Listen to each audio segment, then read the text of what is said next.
Hey guys, welcome back to another lesson. Today I'd like to talk to you about ascending trains of 2/5s and 5/1s and 2/5/1s. And this really gives you a kind of a mature, progressive, modern jazz piano sound.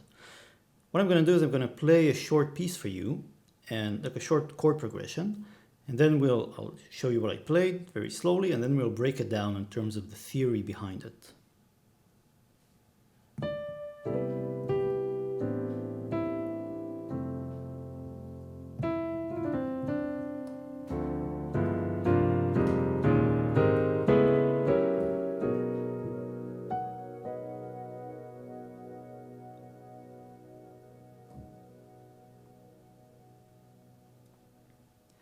So the heart of this progression is this kind of ascending chord train.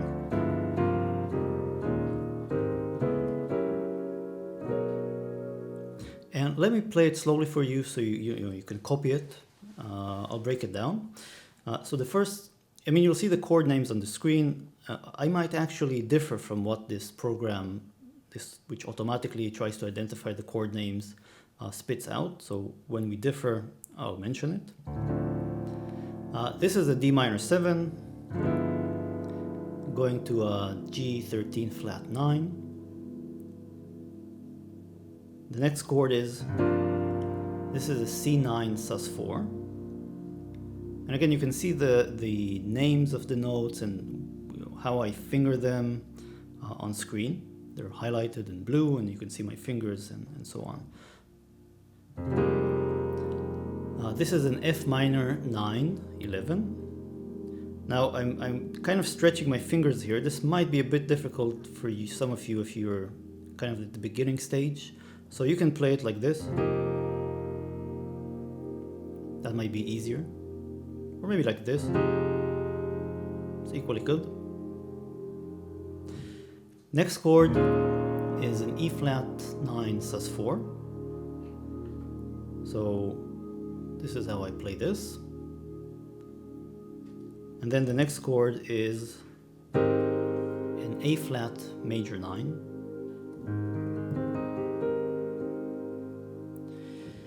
Then the next chord is, well, the program insists that this is an A major 9 on the bass of C sharp. I actually view this as a D flat minor, minor 13. Well, this is like, I guess you could call it that. And the next chord is identified as an F sharp dominant 7 flat 9, but I actually choose to call it a G flat dominant 7 flat 9. It's exactly the same thing, right? An F sharp is pretty much the same as the G flat. And then the last chord is a B major 9. You can add this note here if you'd like. Gives it a slightly richer sound. Okay, so what did I play here exactly? To show you what's going on here, I'm going to play the same chords, but in their really simplest forms, without all of the complex voicings and so on. I'm just going to play like seventh chords and even triads. So we have a G minor to a G, sorry, a D minor to a G, a C dominant 7 to an F minor, E flat to an A flat, and then D flat minor, G flat dominant 7 to a B. Now I've played 4 sort of sections here, and each of them was either a 2/5, a 5/1, or a 2/5/1. And let me show you. The first pair, D minor to G, is a 2/5 in the key of C major. So, if you play the C major scale, you have these degrees, 1, 2, 3, 4, 5, 6, 7, 8, which is a 1. And I've played a 2, which is the D minor, to a 5, which is a G. And I actually didn't play the 1. The 1 would have been a C major, but I didn't play it. Then I moved to a 5/1 in the key of F minor. So I played this thing, which is really a 5-1 in the key of F minor. So, you know, if you take a...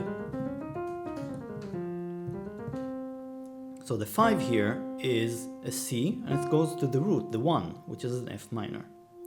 Then the next pair is this A flat, this E flat to A flat. And this is a 5-1 in the key of A flat major. Here's the, here's the 1, 2, 3, 4, 5. So we have an E flat, which is a 5, going to a 1, which is an A flat. And finally, we have a 2-5-1 in the key of B flat. Sorry, not B flat, in the key of B major. So 1, 2, 3, 4, 5, 6, 7, 1. 1, 2, 3, 4, 5, 6, 7, 8, which is a 1. A D flat minor to a G flat, dominant 7, to a B flat. Sorry, not a B, the B flat, a B major. And I've just strung them together. So 2, 5, 5, 1, 5, 1, 2, 5, 1.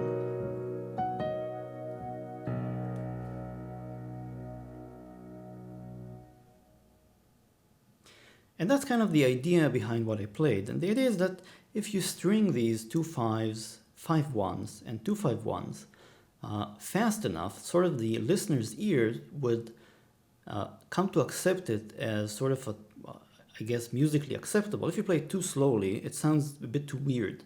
So you have to practice it until you get it under your belt. And if you play it fast enough, the listener will come to accept these harmonic changes and even interpret them as being pretty sophisticated.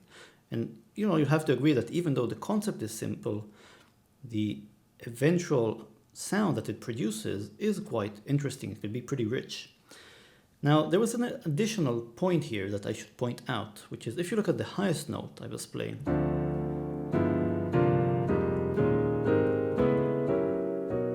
so I was playing,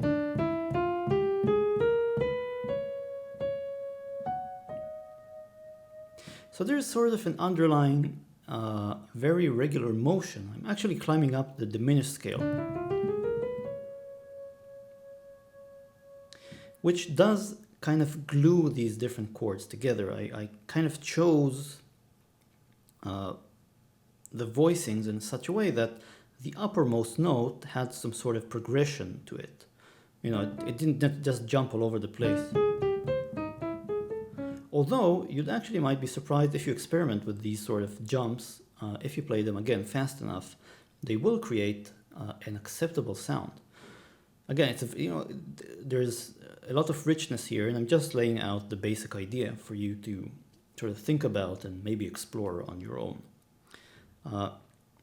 And I should say that there isn't really anything super deep about the keys I jump between. I jump the first 2 5 in the key of C major, right? Then I move to the key of F minor, then A flat major, and then B major. So I started with the key of C, then went to F, then went to A flat, then went to B. There's nothing that really kind of glues them together. I could have chosen other keys as well. I just happened to choose these ones because they sound, I guess that was my artistic choice. But what I'm trying to convey here is that this can really work, or you can change between really kind of that there doesn't have to be anything deep that ties the keys you move in between together. They don't have to be a perfect fourth apart, or they don't have to be a semitone apart, or whatever. So that's kind of the last point I wanted to make. Anyway, this is a really interesting concept, and it's also a really great way to practice or work on your 2 5s and 2 5 1s. In case you don't feel confident enough in finding 2/5s and 2/5/1s, I'll link down below to another set of videos of mine that discusses this concept, so you can go watch it. And at any rate, I hope you've learned something interesting, and I'll see you next time.